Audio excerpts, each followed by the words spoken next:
importation of rice and other cereals into the country. He therefore urged the farming population to work towards that objective, since we now have the time, saying the declaration as well as the President's agricultural drive are closely being monitored in other parts of the world, most especially the sub-region. Addressing the gathering, Professor Jame said he was touched by the support people of Jalamba continue to render to his ministers.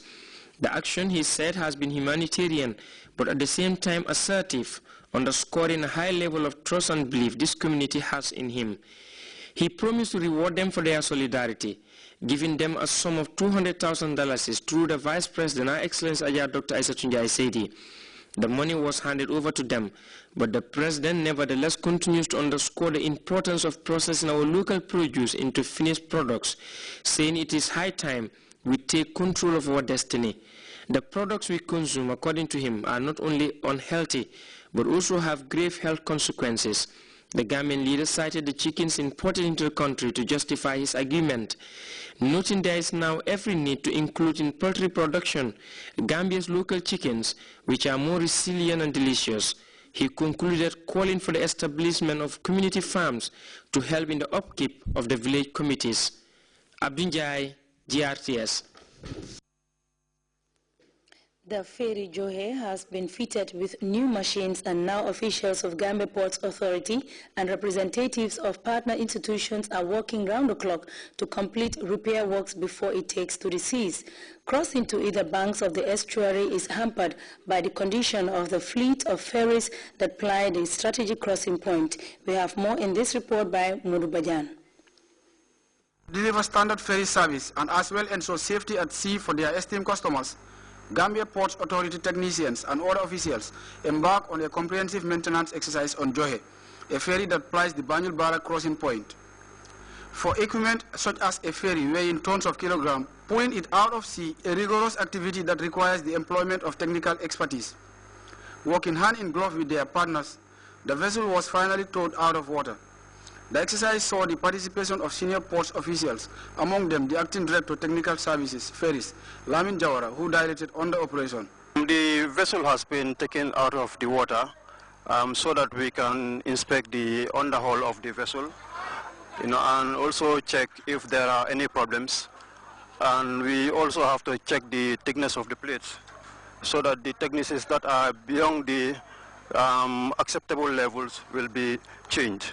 So there will be a lot of cutting of plates as well as replating of certain parts of the vessel. And from now, the jaw here, as you can see, is out of the water, and we are running maintenance. In the next 3 weeks, it should be out. It will be very safe because we are concerned about passenger safety. They will change all the necessary plates to put them new one, and then with the new engine installed and the new pump jets, it should be able to do about 20 minutes to Barra. Having worked for us to get the ferry out of sea and thus begin other work required, the General Manager of Banjul Shipyard, Nuha Kasama, cleared some doubts on this and other operations. New engines we have fitted for Johe, 4 brand new engines. But then there are 2 aspects of this job. You have the engines and you have the hull, which for you can see the underwater.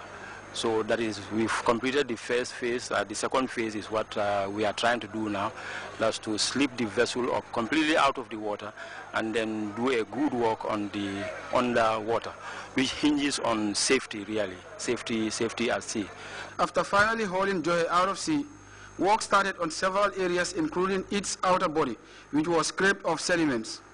For the Deputy Managing Director of Gambia Ports Authority, Usman Jobate, getting the ferry to dry dock is some kind of dream come true, which can conveniently enhance all the required repairs on the vessel. We first of all like to thank His Excellency the President, Chair Professor Alhaji Jame, for his continued support and interest he has in the development of our ferry so that we can provide safe and efficient ferries for the traveling public.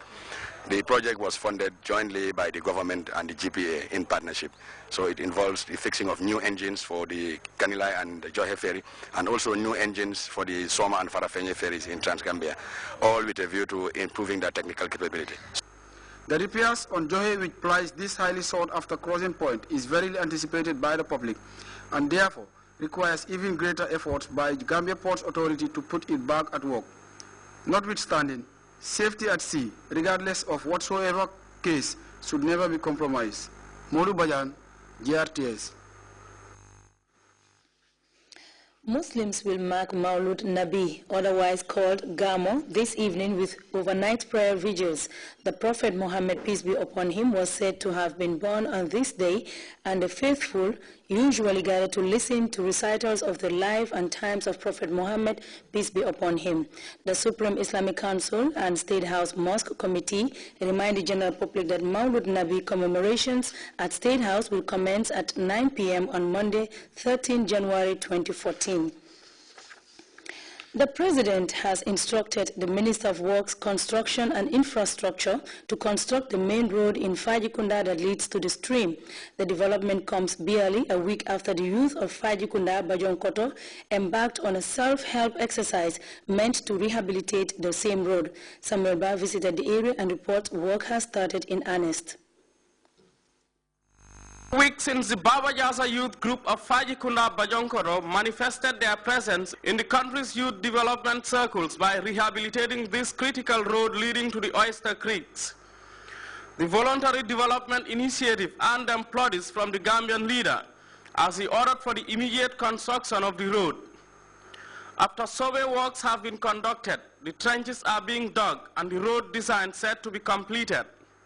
We're here only today to witness yet the ongoing work that has, been started here by the Ministry of Works and NRA through a directive that came from the, His Excellency the President. What happened was that this youths here that you see, walking here, digging the holes, are a youth, that, are residing here in Fajikunda.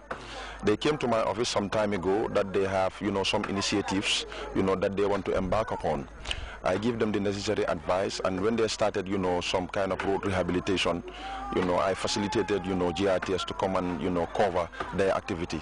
The main idea was only that, other youths also will see them and then emulate what they're doing, So eventually, luckily for them, the President was watching, the news, and he, found out that, there are some group of youths out here that are doing this kind of work, voluntary work to rehabilitate, this road, so that the women can have access, to the river. So eventually, he decided to call the Minister of Works, Action Man, and then, give him directive that the following day let him come together with the NAWEC people to come and make sure that, the road, is, being to be constructed, and then 3 standpipes, be also installed. This terrain is said to be on low land and very much prone to flooding, a situation that leaves residents of the area in desperate state during the rainy season. The development, according to road experts, bodes well in implementing their vision. On that very day that survey works were got underway by both NRA and NAWEC. And as I speak to you now, you can see the pipes are being dug. The trenches are being dug to lay the pipes now. And I can confirm to you as we speak that the design of the road, the survey works and the design works have already been completed by NRA. We are at the procurement stage now, and that would be completed by Thursday. And of course, by then we should be able to be in a position to, of course, ask for quotations to start work on the road. Officials at the site commended the youth for the laudable initiative and challenged other youth groups to emulate the move. We should learn to start to do things on our own for ourselves before interventions do come. And I think the message has sunken. Every youth group and all and sundry for that matter will follow suit. And I think by way of development, we'll see a lot of efforts in this direction to come in the near future. The task saw the active participation of a cross-section of the community, including women who were not left in the digging of the trenches. Youth leaders Demba Sow and Fatu Bintu Sane both believe that the advent of the road and pipe-borne water supply marks an end to their nightmare. A resident of the area, Ami Jata, described the project as a dream come true. The Alcalo of Fajikunda Bajonkoro was full of praises for the Gambian leader.